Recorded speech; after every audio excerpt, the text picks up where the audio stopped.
ADD এর উদ্যোগে উত্তর বিধানসভা সুইডি এলাকায় সোমবার একটি নতুন শেড নির্মাণ করা হয়েছে এবং জুবলির কাছে রাস্তার পথঘাট কাজ সম্পন্ন করা হয়েছে।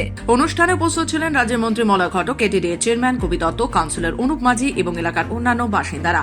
মন্ত্রী মলয় ঘটক বলেন, নির্বাচনে আসার সময় অনেকেই এই এলাকার মানুষদের বিভ্রান্ত করার চেষ্টা করবে, তবে স্থানীয় মানুষদের মনে রাখতে হবে কে তাদের সঙ্গে বছরের পর বছর থেকে কাজ করছে এবং প্রকৃত উন্নয়ন করছে। মন্ত্রী আরো বলেন, শুধু নির্বাচনের সময় নয়, বরং সারা বছর যারা এলাকার কল্যাণে কাজ করে তারাই প্রকৃত সেবা দিচ্ছেন। এই ধরনের উন্নয়নমূলক কাজই স্থানীয় মানুষদের জীবনের মান বাড়ায় এবং এলাকার সঠিক উন্নয়ন নিশ্চিত করে।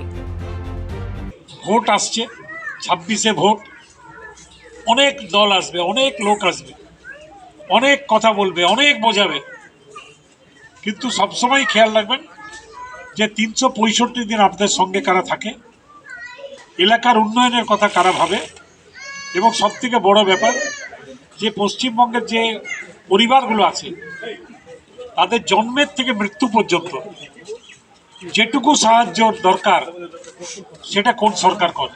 আপনারা আমার থেকে অনেক বেশি জানেন, কিন্তু অর্জুনকে আমি যত দেখি আমি তত অবাক হই, এবং এত অনেস্ট ছেলে আজকের দিনে, মানে হ্যাঁ, দক্ষিণপন্থী রাজনীতিতে আমি তো মনে পড়ছে না এর মধ্যে দেখেছি বলে। খুব ভালো লাগে অর্জুনকে আমার। এনিহাও আমরা দাদার ইয়েতে মানে আশীর্বাদে আমরা এই কাজটা করেছি। হ্যাঁ, আপনারা এটাকে ঠিকমতো কাজে লাগান এবং ভবিষ্যতেও আমরা দাদার কথা মতো যেরকম বলবেন আমরা থাকবো আপনাদের সাথে। আসানসোল থেকে রাহুল পাসওয়ানের রিপোর্ট, খবর বাংলা।